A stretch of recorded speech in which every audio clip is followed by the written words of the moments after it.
दोस्तों, आज की कहानी है भाभी मेरे ससुराल में मेरे मायके की बदनामी क्यों कर रही हो। दोस्तों, कहानी शुरू करने से पहले अगर आपने चैनल को सब्सक्राइब नहीं किया हो तो कर लीजिए ताकि आपके पास पहुंच सके हर नया वीडियो। हम तो ससुराल वाले ना, हम तो वैसे भी बदनाम है। कभी किसी बहू ने तारीफ भी की है अपने ससुराल वालों की। अब भाभी कोई अनोखी थोड़ी ना है। धिक्कार है ऐसे पैसे और ऐसी पहचान को जो बदनामी करके मिलते हैं। हम तो कितनी सीधी सादी समझ रहे थे इसे, लेकिन देखो जलेबी भी इसके सामने सीधी हैं। हमारे परिवार की बदनामी करती फिर रही हैं अभी भी सासू माँ भवानी जी और ननद सुकन्या अपने विष भरे बाणों से अपनी बहू यानी कि मुझे सलनी किए जा रही थी। उनकी बातें सुन सुनकर दिल सलनी हुए जा रहा था। खुद को साबित करना चाह रही थी पर बोलने का मौका ही नहीं दिया जा रहा था। पर मम्मी जी मेरी बात सुनिए, हमें कुछ नहीं सुनना, आने दे भावेश को, वही फैसला करेगा। ऐसा कौन सा अत्याचार कर दिया हमने तुझ पर। मम्मी जी ने मेरी बात को सुना अनसुना कर दिया और अपनी बेटी सुकन्या से बोली, मेरा तो सिर दर्द के मारे फटा जा रहा। जा बेटा, कम से कम एक कप चाय तो बना करके पिला दे मुझे। अब तो अपनी बेटी को ही बोलना पड़ेगा या फिर बेटी ससुराल चली जाएगी तो खुद काम करना पड़ेगा। बहू से तो उम्मीद करना ही बेकार है। क्या क्या सपने थे मेरे कि घर में बहू आएगी तो ऐसे रहूंगी वैसे रहूंगी, उसे बिल्कुल अपने परिवार का हिस्सा बना कर रखूंगी। पर यहाँ तो राम राम। मम्मी जी अपना सिर पकड़ कर बैठ गई और सुकन्या गुस्से से मेरी तरफ देखती हुई रसोई में चली गई। मुझे बिल्कुल भी समझ नहीं आ रहा था कि मैं क्या करूं, इसलिए मैं भी चुपचाप अपने कमरे में आ गई। जानती थी बदकड़ बन चुका है पर सामने वाला सुनने को तैयार नहीं, तो क्या करूं। चलिए पहले मैं आपको अपने आप से मिलवाती हूँ। मेरा नाम है काव्या महाजन, मैं इस महाजन परिवार की बहू हूँ। भवानी जी मेरी सास हैं और इस घर की मुखिया। मेरे पति भावेश महाजन इस परिवार के बेटे हैं और बैंक में काम करते एक ननद है सुकन्या, जिसकी 4 महीने पहले ही शादी ही की हुई है। तो मैं कोई बाहर जाकर नहीं कमाती, पर हम एक ब्लॉगर हूँ जो घर वालों के मुताबिक कुछ नहीं करती, बस बैठी बैठी मोबाइल पर टाइम पास करती हैं, फालतू का कुछ भी लिख देती हैं। मेरे इस काम की उनके सामने कोई वैल्यू नहीं है। उनके मुताबिक लिखते समय शौक से लिखे, पर घर के कानों में कोई कमी नहीं होनी चाहिए। हाँ, मैं खुद इतना नहीं कमा पाती हूँ पर अपना हाथ खर्चा तो निकाल ही लेती हूँ। इसके लिए मुझे कोई अलग से समय नहीं मिलता, इसलिए जब भी फ्री होती हूँ तो कुछ ना कुछ लिखना शुरू कर देती हूँ। कई बार तो सुबह सुबह जल्दी उठकर भी लिखती हूँ। तभी लोगों को मुझसे कोई परेशानी नहीं थी। आखिर क्यों परेशानी होगी, आखिर मैं लोगों के सामने हाथ फैलाने बंद जो कर दिया। वह असल मुद्दा क्या है उस बात पर आते हैं। दरअसल मेरे ब्लॉग को पढ़ने में इनमें से किसी को इंटरेस्ट नहीं था और ना ही है, पर अभी मेरी ननद की 4 महीने पहले ही शादी हुई है। वहाँ उसके ससुराल में इसकी ननद और जेठानी मेरे ब्लॉग पढ़ना पसंद करती हैं। ये बात मेरे घर वालों को तब पता चली जब ननद के लगन रिसेप्शन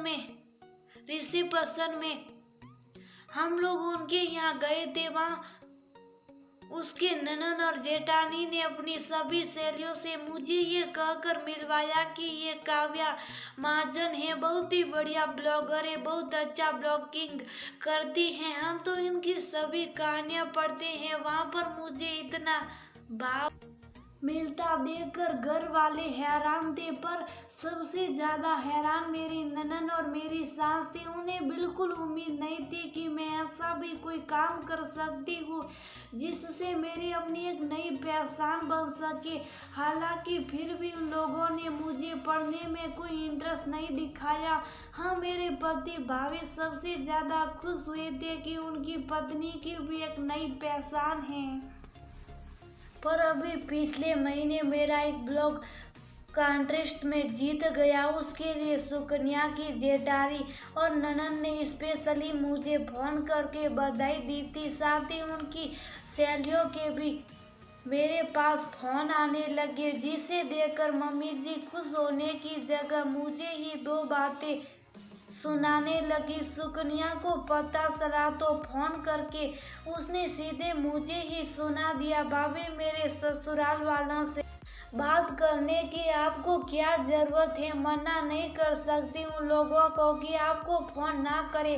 कल को मुझे परेशानी हुई तो उसके लिए आप जिम्मेदार होगी। मैं कुछ कह ना पाई क्योंकि उसने मेरी बात ही नहीं सुनी, खुद ही चिल्लाकर फोन काट दिया। उसके बाद कल सुकन्या शायद किसी किटी पार्टी में गई थी। वहां पर किसी ने कह दिया, अरे सुकन्या, तुम्हारी भाभी कितना अच्छा लिखती हैं, सास बहू के रिश्ते के बारे में कितनी सरलता से लिख लेती हैं। ऐसा लगता है कि जैसे आप बीती हो। बस यही बात सुकन्या ने पकड़ ली और आज सुबह घर आकर हंगामा खड़ा कर दिया। उनका कहना था कि मैं उसकी मम्मी के बारे में अफवाहें फैला रही हूँ, सास को अत्याचारी और खुद को बेसहारी साबित करने में लगी हूँ। और मम्मी जी वह भी कान की कच्ची ही निकली आंखें मूंद कर सुकन्या पर विश्वास किया, पर मेरी बातों पर उन्हें विश्वास नहीं। खैर, पूरे दिन में दोनों माँ बेटी ने मुझसे बात नहीं की। हाँ, मैंने भावेश को फोन कर जरूर सब कुछ बता दिया। शाम को भावेश घर आया तो दोनों के चेहरे देखकर समझ गया कि अभी तक कुछ भी ठीक नहीं हुआ। क्या हुआ माँ, ऐसे उदास क्यों बैठी हो? आज तो सुकन्या भी घर आई हुई है, फिर भी घर में माहौल अजीब सा हो रखा है। भैया अपनी बीवी को समझा लो, हमारे घर की बदनामी करती फिर रही है। एक मिनट सुकन्या, वो भाभी है तुम्हारी, किस तरह से बोल रही हो तुम? हाँ, अपनी बहन को ही बोल, अपनी बीवी को तो बोलते हुए जबान लड़खड़ा जाती है तुम्हारी। जगह जगह हमारी बदनामी करती फिर रही है, जैसे मैं तो त्यासारी सास हूं। ना कि हुआ क्या बताओ भी, भावेश ने अनजान बनते हुए कहा। पता नहीं क्या क्या लिखती रहती है मेरे बारे में अपनी इन कहानियों में। आपने पढ़े हैं काव्या के ब्लॉग? भावेश की बात सुनकर माँ शक पका गई और सुकन्या की तरफ देखने लगी। अच्छा सुकन्या, तुमने पढ़े हैं? भावेश ने सुकन्या से प्रश्न किया तो सुकन्या की आवाज लड़खड़ा गई। भैया, वह तुमने ब्लॉग पढ़े भी नहीं और घर में आकर तमाशा कर दिया। मतलब कोई भी काव्या के बारे में कुछ कहेगा तो तुम हंगामा करने लग जाओगी बिना ये जाने की बात क्या है। नहीं, मेरे एक दोस्त ने कहा कि भाभी सास बहू के बारे में लिखती हैं। तो सास बहू इस समाज का हिस्सा नहीं है? अगर वह अपने मन की बातें लिख देती हैं तो तुम्हारा नाम लेकर लिखती है। अब उसके लिखने पर भी तुम लोग पाबंदियां लगाओगे, या मत जाओ मत जाओ, ऐसे मत बैठो, वैसे मत बांटो, ये काम मत करो, ये काम मत करो, यहाँ तक भी ठीक था। अब तुम लोग बताओगे कि काव्या को क्या लिखना है और क्या नहीं। मतलब अब बहू की सोचने की क्षमता भी खत्म कर दो। हद है, पता नहीं कौन से शास्त्र में लिखा है कि बहू दिल की बात भी बोल दे तो बदनामी हो जाती है। भावेश को मेरा समर्थन करते देखकर मम्मी जी और सुकन्या के बोल ना फूटे, पर मैं मन ही मन खुश थी कि मेरा जीवन साथी तो कम से कम मुझे समझ